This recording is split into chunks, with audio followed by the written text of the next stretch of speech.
Pode não ter sido uma atuação de encher os olhos, mas o Grêmio fez o que tinha que fazer, que era conquistar a vitória, os 3 pontos. Queria que você fizesse uma análise da atuação do Grêmio e também a importância dessa vitória, que é a 4ª consecutiva dentro da competição. Boa noite a todos. O objetivo era esse, né? A gente conseguiu uma vitória. Já sabíamos que o jogo ia ser difícil, um jogo perigoso. O Bahia não se encontra numa situação muito boa na tabela, brigando contra o rebaixamento. E eles têm uma boa equipe, um bom treinador. E a vantagem que eles tinham sobre a gente também é que eles tinham tido um dia a mais de descanso, né? Eles jogaram na terça-feira, nós jogamos na quarta. Então era um jogo bastante estudado, até porque é uma equipe que vem se entregando bastante também. A gente deu um pouco de espaço no primeiro tempo, não tínhamos jogadores de velocidade para contra-atacar, e eles preencheram bastante o meio, estavam ganhando o meio, estavam ganhando na maioria das jogadas.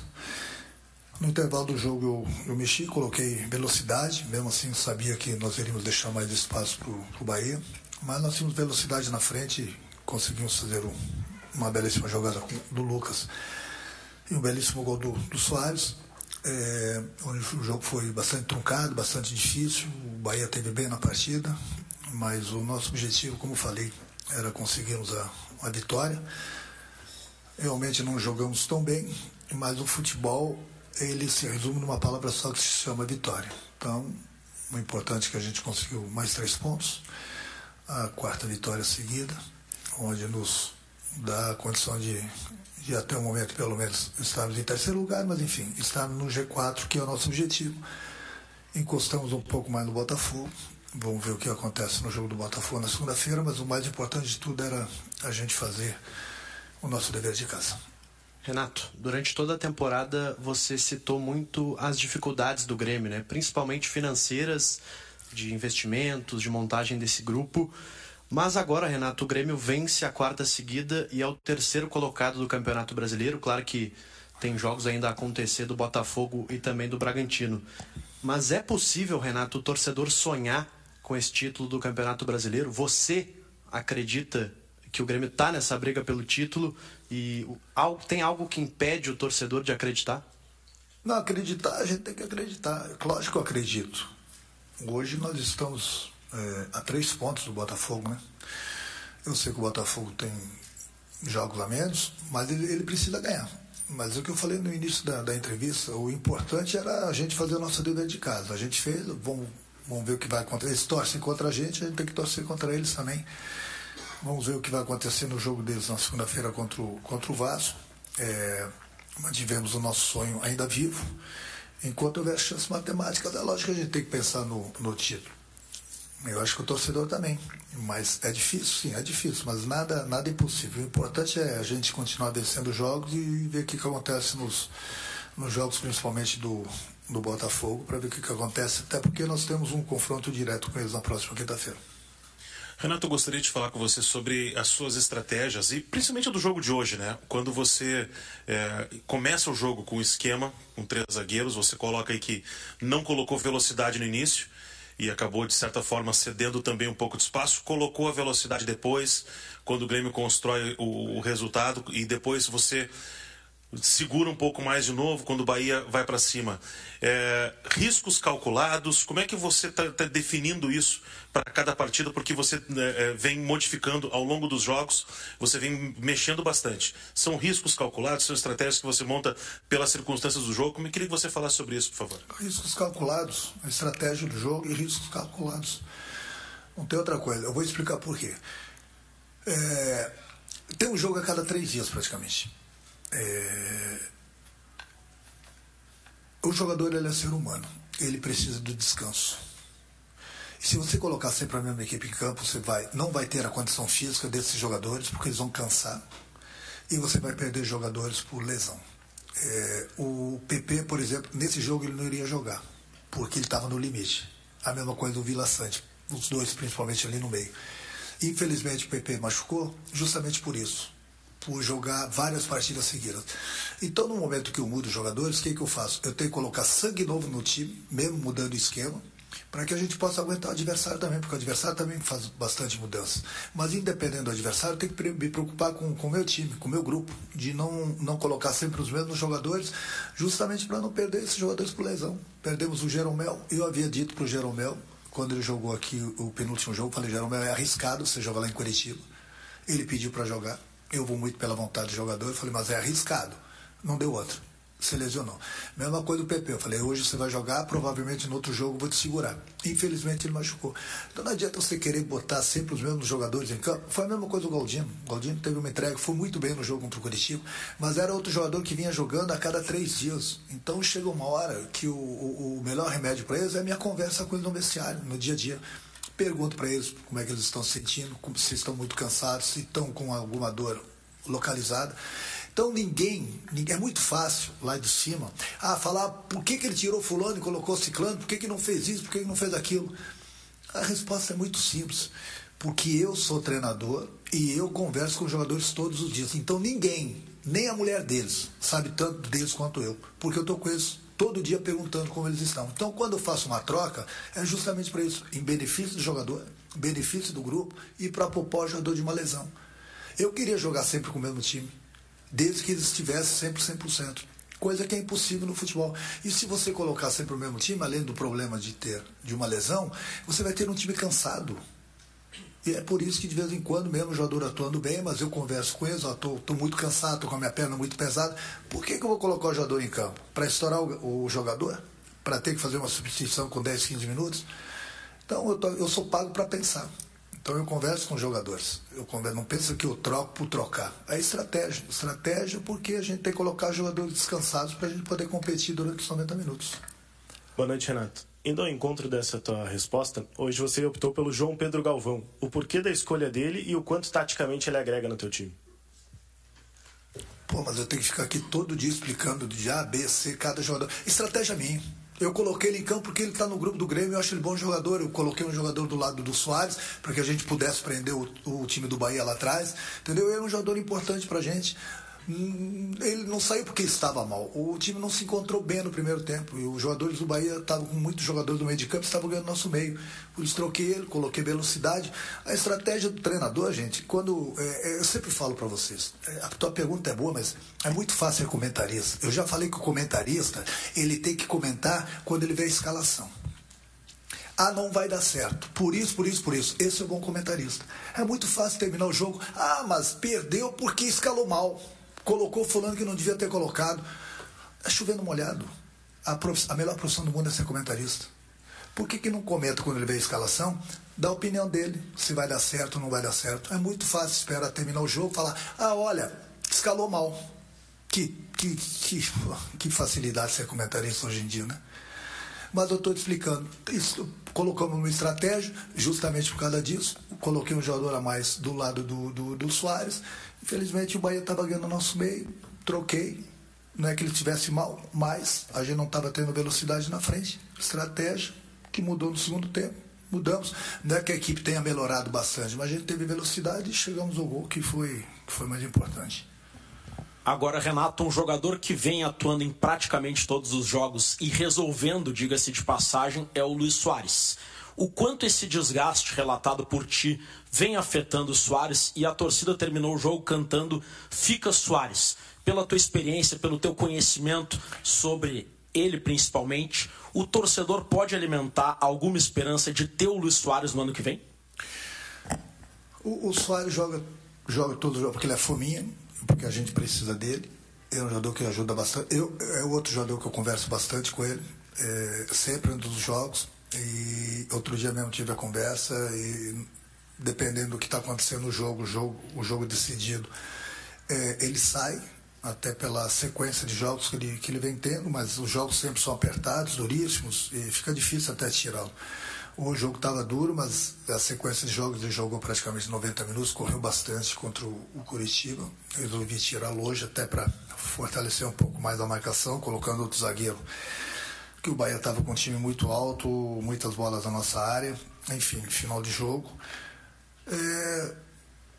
A única pessoa que pode responder seria o Soares. Eu já falei antes do jogo hoje na entrevista para um companheiro de vocês da televisão, não adianta ficar iludindo o torcedor. Na minha opinião, ele não vai ficar. Não que a gente não queira, entendeu? É dele. Ele provavelmente já tem um contrato lá fora, então todos nós, o nosso desejo é o desejo do nosso torcedor, que ele ficasse. Mas ele não vai ficar. Não vai ficar. Eu não acredito que ele fique. Só se acontecer um milagre. E eu não vou apostar no milagre. E eu não vou ficar iludindo o nosso torcedor. Todo mundo queria ele. Mas ele tomou uma decisão que eles se acertaram que ele se acertou com o presidente, com a diretoria lá atrás. Então não vão ficar iludindo o nosso torcedor. A verdade é o seguinte, se ele ficar é um milagre. E esse milagre só pode partir dele.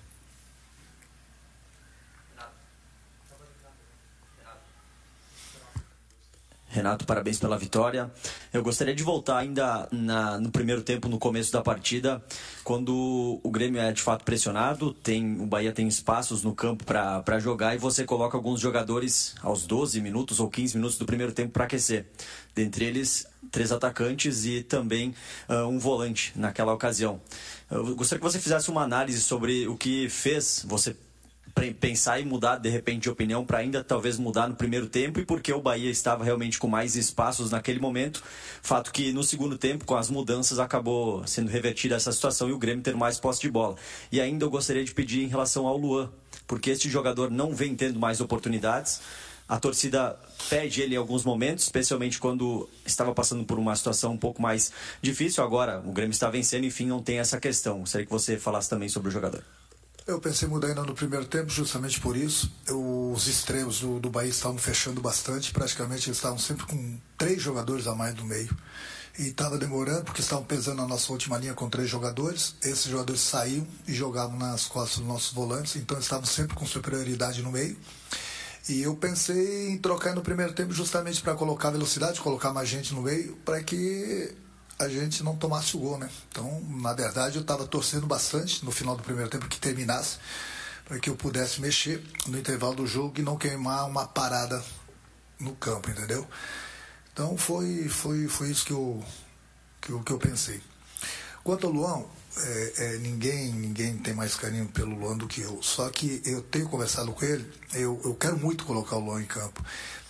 Só que os jogos, o Luan ficou praticamente 1 ano sem jogar. O Luan está muito longe do ritmo de jogo. Aí muita gente vai falar, mas só vai adquirir o ritmo jogando. Concordo.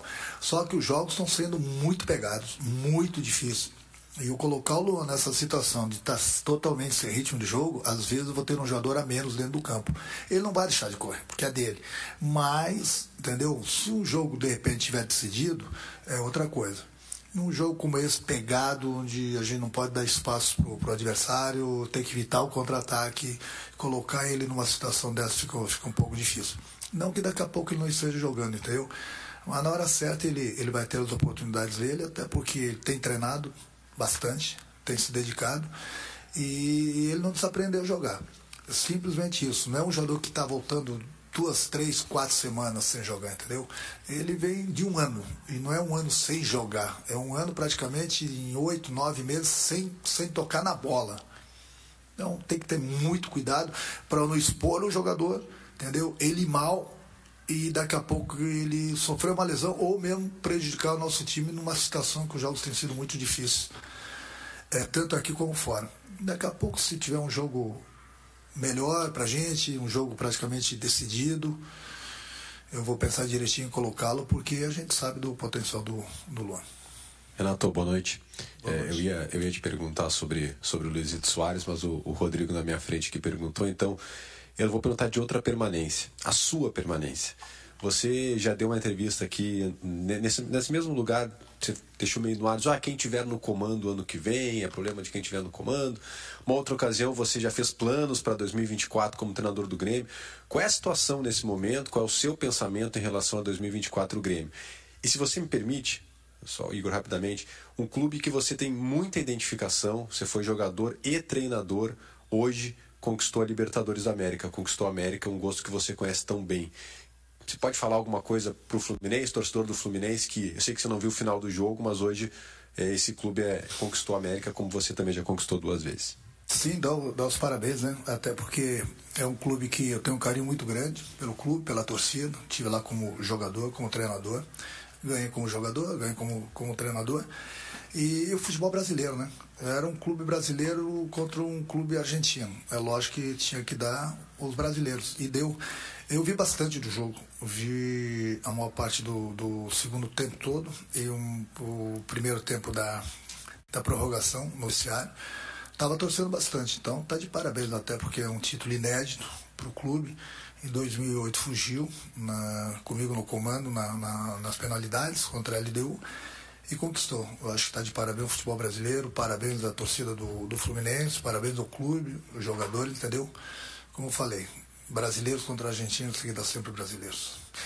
Quanto à minha permanência, não quero tocar nesse assunto, é um assunto lá na frente, a minha cabeça está totalmente voltada para o Campeonato Brasileiro, a gente tem possibilidades ainda de conquistarmos o título. Enquanto houver chances matemáticas, a gente vai correr atrás. Se não der, a gente vai correr atrás de um G4 para colocar o clube direto na Libertadores. Enfim, minha cabeça está totalmente voltada aqui pro grupo, entendeu? Para a gente buscar e no máximo além nesse campeonato para ver o que vai acontecer. Não parei, nem quero parar para pensar sobre isso. Renato, que é essa direita. O Grêmio vinha de um período de instabilidade, de algumas derrotas, algumas críticas até ao seu trabalho, do próprio torcedor, mas o Grêmio, após uma conversa, né, um pacto que foi feito, o Grêmio começou a vencer os seus jogos, começou a ter os resultados. Você acha que isso foi determinante, o pacto que foi feito, a conversa com os jogadores, e também hoje sobre um jogo que o Grêmio acabou não levando gol, né? Chama a atenção, o Grêmio sempre, né, nos jogos vem levando e hoje acabou não sofrendo gols. Você vê, né, como é que é o futebol, né? Quando a gente teve um deslize e tivemos 3, 4 derrotas, ninguém era bom. Ninguém era bom. O grupo era ruim, o treinador era ruim, a comissão técnica não era boa. Aí entra um discurso que eu dei lá atrás sobre né, defender o futebol gaúcho. Vocês falam do trabalho de vocês, a maioria de vocês. Mas sempre tem 2, 3 mesquinhos que tem que acabar, sabe com o quê? Que eles acham, 2, 3 jornalistas, e daqui a pouco o nome deles vai sair na hora certa. Eu só estou prometendo, eu não sou político não. Daqui a pouco eles vão ouvir, eu vou dar 5 minutos de fama para alguém. Então eles acham que mandam no clube. Que eles determinam que tem que sair, quem tem que entrar. Eles acham que é isso. No Grêmio não é isso não. No Grêmio nós temos um presidente que se impõe, temos uma diretoria que se impõe e tem um treinador que se impõe. Então o que eles falam ali fora podem nos criticar à vontade, que é o trabalho deles, desde que as críticas sejam justas. Tem um colega de vocês, que já eu vou dar o nome, que ele é um recalcado. Aliás, eu não vou esperar muito não, vou falar o nome dele hoje. Tal de César Cidade Dias. Esse é recalcado. Esse é metido a saber tudo. Quando ele esteve aqui no clube, ele não fez nada. Ele fez o clube e a torcida paga mico. Ao invés de assinar o contrato com o Ronaldinho Gaúcho, ele botou caixas de som, iludiu o nosso torcedor, fez com que o clube pagasse mico. E não satisfeito, depois ele foi para o Pelotas e rebaixou o Pelotas. Hoje ele tem todas as respostas para tudo. Ele sabe tudo. Mas quando ele teve a oportunidade, ele só fez o clube pagar mico. Ele tentou voltar com o Romildo Bolzão. Não voltou. Tentou se aproximar do nosso presidente esse ano aqui para tentar, de repente, uma brecha na diretoria do Grêmio. O presidente nem respondeu a ele. E o que eu posso falar para ele, não adianta ele criticar o atual presidente, a atual diretoria e o grupo de jogadores, pensando lá daqui 2 anos para um futuro presidente, para ele arrumar outra brechinha aqui no Grêmio. Enquanto eu estiver aqui, o Guerra pode ter certeza que ele não vai entrar. Não entra mesmo. E lá na frente, se alguém der uma brechinha para ele, o futuro presidente, se é que o futuro presidente vai entrar, pode ter certeza que eu vou lembrar do nosso torcedor quem é o César Cidade Dias. É um corneteiro e recalcado. Esse é o nome do colega de vocês, que é um deles que eu tinha que falar. Então tá falado, seu César Cidade Dias. Não sabe tudo, só que quando você teve a oportunidade, você mostrou que você não sabe nada. E o que eu peço para o nosso torcedor é quando essa pessoa elogiar ou criticar alguém aqui dentro do clube, e não deem bola para ele. Não deem bola porque ele simplesmente é um recalcado. Esse é o comentarista da Rádio Gaúcha, um recalcado. Tá dado o recado para ele. Próximo. Renato, parabéns. Aproveitando a parte sobre os jogadores, que tu não gosta muito de falar, não quero falar sobre os recalcados, né? Mas tem muitas situações envolvendo a parte em que o Grêmio uma hora vence, uma hora perde, e aí é colocado que o sistema defensivo falha, ou o ataque está perdendo gol, ou faz muitos gols e também toma muitos. Hoje o Grêmio não tomou gol, mas foi atacado várias vezes. E aí tem um cara que é muito criticado em vários sentidos. E a gente, como fala para toda a torcida, o Gabriel Grando. Hoje ele fez 3 defesas que salvou o Grêmio de uma derrota, antes do Grêmio fazer um gol. O que tu pode falar do goleiro para toda a torcida gremista? Obrigado. O que eu posso falar do Chapecó, do Grande, é que ele é um grande goleiro, por isso que ele está jogando. Ele tem toda a confiança do treinador, tem confiança da diretoria, do presidente e do grupo. Qual o goleiro que não falha? Eu gosto muito do Bento, do Atlético Paranaense. É um dos grandes goleiros do futebol brasileiro. Vocês viram a última falha dele? É goleiro de seleção. Então, o goleiro... Até porque o nosso time ele joga muito para frente, ele se expõe, ele deixa espaço para o adversário. E hoje, graças a Deus, o Bahia criou, mas o Grande estava lá, fez grandes defesas. Então, a gente trabalha sempre para que a gente não tome gol. Mas hoje, novamente, o Grêmio, juntamente com o Palmeiras, tem o melhor ataque do Campeonato Brasileiro. O Grêmio é o melhor mandante. Mas isso vocês não falam, né? Não lembram. O Grêmio é o melhor mandante. Eu estou fazendo o trabalhinho de vocês, calma. O nosso torcedor tem que saber que não é eu tenho que falar, mas é o trabalho de vocês. Ninguém fala que o Grêmio tem a melhor campanha em casa, né? É o melhor mandante, o Grêmio. Pois é. É o que a gente vai fazer, né? A gente tá aí, a gente trabalha, sempre buscando o melhor para o clube. A gente vai ter nossos deslizes, como a gente teve, como todos os clubes tiveram, o líder do campeonato teve os deslizes também. O Grêmio não pode ter. Aí quando o Grêmio tem, ninguém presta. Mas a gente sabe por quê. A gente sabe, os coleguinhas de vocês, por que eles gostam de criticar muito o Grêmio. Importante a gente continuar trabalhando, buscando as vitórias e ver o que vai acontecer nesse final de campeonato. Renato, parabéns pela vitória, em primeiro lugar. A gente tem visto alguns clubes, né, fazendo investimentos diferentes, né? Alguns clubes crescendo dentro do futebol brasileiro. Em especial esses clubes que têm uma administração um pouco diferente também de SAF, como o próprio Botafogo, a gente vê também aí o Bragantino. E esses times não têm jogadores assim que a gente olhe para o papel e diga, olha, esse time aqui pode ser campeão brasileiro. No entanto, está acontecendo. Tu acha que está acontecendo um movimento diferente no futebol, que nós, né, que estamos de fora, diferente de vocês que trabalham no meio, ainda não percebemos o que pode ser feito com esses times? Porque se for pegar hoje, até o próprio Bahia mesmo, um time que está hoje, né, numa situação difícil, tem uma boa administração, um time que vende muito caro, né, os seus jogos. Está acontecendo um movimento diferente no futebol brasileiro que nós aqui de fora não conseguimos enxergar, de uma qualidade diferente desses times que na teoria eram menores e estão crescendo? Bom, muita gente achava que o Grêmio ia brigar para não cair esse ano. O Grêmio tá, porque você não citou o Grêmio também está brigando pelo título. Mas esses clubes, com dinheiro é mole. Você vai no supermercado com dinheiro, se compra camarão, lagosta, você compra. Você vai duro, você vai comprar arroz, feijão, com todo o respeito, entendeu? Esses clubes com a SAF é mole. O presidente assumiu o clube esse ano com dificuldade financeira muito grande. E mesmo assim, olha o ano do Grêmio. Olha o ano do Grêmio, entendeu? Então, com todas as nossas dificuldades, sem uma SAF, entendeu? Que eu não tenho nada contra a SAF, mas eu digo sem uma SAF, o Grêmio está brigando lá em cima. Esses clubes também são grandes. Mas fazer o quê? A gente sempre trabalha para buscar o melhor pro clube. E esse ano aqui, eu volto a repetir, tem sido maravilhoso para o Grêmio por todas as dificuldades que a gente passou. Vindo numa segunda divisão, inclusive os 3 times que subiram o ano passado junto com o Grêmio, Cruzeiro, Vasco e Bahia. Os 3 times estão brigando contra o rebaixamento. E os 3 clubes têm SAF. O Grêmio não tem. Então por que você não fala assim, parabéns ao trabalho de todo mundo aqui no Grêmio? Vocês não dão, eu dou parabéns, torcida gremista, pra gente. Uma boa noite. Obrigado, Renato. Obrigado, pessoal. Amanhã folga, tá? E volta segunda-feira.